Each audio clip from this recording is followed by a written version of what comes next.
Istri Aldi Taher ungkap sisi lain suaminya. Di balik kontroversi yang dilakukan oleh Aldi Taher, ternyata ia menyimpan sisi baik yang jarang diketahui publik. Hal itu diungkapkan oleh sang istri Salsabila saat menjadi bintang tamu dalam acara FYP Trans 7. Bahkan istri Aldi Taher tersebut sempat menangis mengingat perjuangan sang suami untuk rumah tangganya sejak 2020 lalu. Ia menyebut jika suaminya merupakan sosok yang hebat dan seorang pejuang keluarga. Maksudnya dia itu hebat, berjuang buat keluarga, ungkap Salsabila dikutip tribunnews.com dari YouTube FYP Trans 7 pada Kamis, tanggal 18 April tahun 2024. Wanita kelahiran Palembang, tanggal 6 Maret tahun 1999 tersebut lantas membeberkan keinginannya untuk bisa memiliki rumah sendiri dikabulkan oleh Tuhan lewat kerja keras suaminya.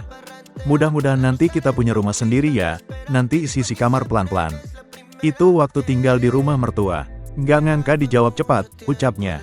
Meski demikian, istri Aldi Taher itu mengakui jika dirinya sempat malu melihat tingkah sang suami yang sering mendapat hujatan dari warganet.